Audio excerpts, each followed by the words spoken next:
গতকাল আপনাদের সাথে যে জলখাবারের জন্য দহি উপমার রেসিপিটা শেয়ার করেছিলাম, সেটা দেখলাম অনেকেরই অসম্ভব ভালো লেগেছে। আজকে যে রেসিপিটা শেয়ার করব সেই রেসিপিটাও আপনাদের ভীষণই ভালো লাগবে।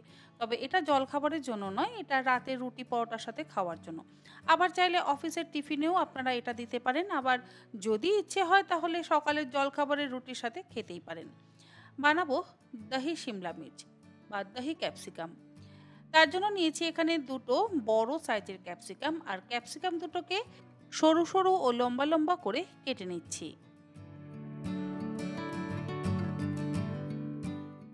লম্বা লম্বা করে ক্যাপসিকামটা কেটে নেওয়ার পর এবারে একটা মিডিয়াম সাইজের পেঁয়াজও খোসা ছাড়িয়ে ওই একই রকমভাবে লম্বা লম্বা করে কেটে নিচ্ছি। যদি নিরামিষভাবে বানাতে চান তাহলে পেঁয়াজটাকে বাদও দিতে পারেন। দেখুন, পেঁয়াজটা আমি পাতলা পাতলা আর লম্বা লম্বা করে কেটে নিচ্ছি।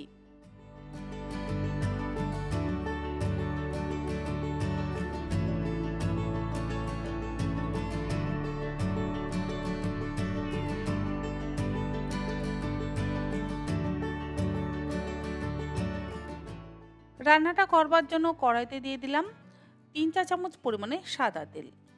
তেলটাকে খুব ভালো করে গরম করে নেওয়ার পর ফোড়ন দিয়ে দিলাম 1/4 চা চামচ পরিমাণে গোটা জিরে আর একটা শুকনো লঙ্কা। 15 থেকে 20 সেকেন্ড জিরে আর শুকনো লঙ্কাটাকে খুব ভালো করে ভেজে নেওয়া হয়ে গেলে এর মধ্যে লম্বা স্লাইস করে কেটে নেওয়া পেঁয়াজটা দিয়ে দিচ্ছি।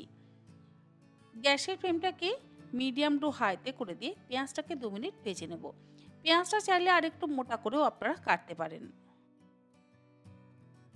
মিনিট 2 সময় ধরে পেঁয়াজটা ভাজা হয়ে যাওয়ার পর এর মধ্যে দিয়ে দিচ্ছি লম্বা টুকরো করে কেটে রাখা ক্যাপসিকাম। গ্যাসের ফ্লেমটাকে হাইতে করে দিয়ে ক্যাপসিকামটাকেও 1 মিনিট ভেজে নেব। তবে খুব বেশিক্ষণ সময় ধরে কিন্তু ক্যাপসিকাম ভাজবো না। বেশিক্ষণ সময় ধরে যদি ক্যাপসিকাম ভাজা হয় তাহলে ক্যাপসিকাম নরম হয়ে যাবে, আর ক্যাপসিকাম নরম হয়ে গেলে খেতে কিন্তু খুব একটা ভালো লাগে না। 1-1.5 মিনিট ভাজা হয়ে যাওয়ার পর এর মধ্যে দিয়ে দেব অল্প একটু পনির। পনির চাইলে আপনারা দিতেও পারেন, আবার চাইলে নাও দিতে পারেন। আমি মোটামুটি 25 গ্রামের থেকেও কম পরিমাণে পনির হাতের মধ্যে ম্যাশ করে নিয়ে দিয়ে দিলাম। পনিরটা দিয়ে এবারে আবারও একবার ভালো করে একটু ভাজা ভাজা করে নিচ্ছি, ওই 1 মিনিট সময়ের মতো। রান্নাটা হতে কিন্তু সময় খুব একটা বেশি লাগে না। আর পনির দেওয়ার পর এর মধ্যে দিয়ে দিলাম 1/4 চা চামচ পরিমাণে হলুদ গুঁড়ো, 1/4 চা চামচ পরিমাণে ঝাল লঙ্কার গুঁড়ো, স্বাদ অনুসারে লবণ। কাঁচা লঙ্কার ব্যবহার করিনি, ফোড়নে দিয়েছি শুকনো লঙ্কা আর দিলাম 1/4 চা চামচ পরিমাণে ঝাল লঙ্কা। লঙ্কার পরিমাণ আপনারা অবশ্যই নিজেদের ইচ্ছে মতন ব্যবহার করতে পারেন। এর মধ্যে আপনারা চাইলে 2-3টে কাঁচা লঙ্কারও ব্যবহার করতে পারেন। সমস্ত কিছু দিয়ে হাই ফ্লেমে আরও 1 থেকে 1.5 মিনিট একটু ভাজা ভাজা করে নিচ্ছি। এরপরে এর মধ্যে মিশিয়ে দেব টক দই। আর টক দইয়ের মধ্যে আমি 1/2 চা চামচ পরিমাণে রোস্টেড বেসন খুব ভালো করে মিশিয়ে ফেটিয়ে নিয়ে তারপরে সেটা দিয়ে দিচ্ছি আমরা ক্যাপসিকামের মধ্যে।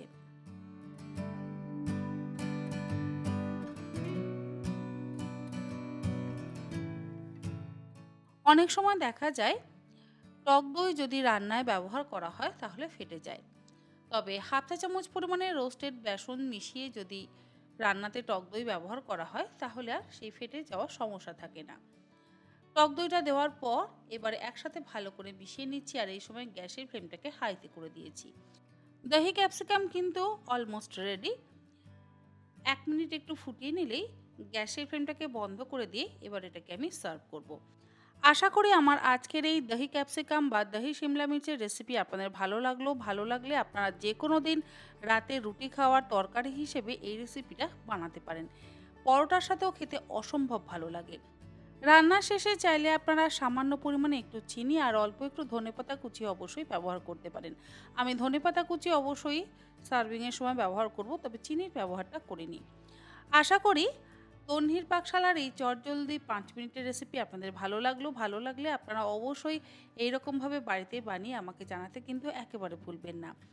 আগামীকাল আবারও তন্হির পাকশালাতে এইরকম কোনো ইন্টারেস্টিং রেসিপি নিয়ে হাজির হয়ে যাব। আপনারা সকলে ভালো থাকবেন, সুস্থ থাকবেন। ধন্যবাদ।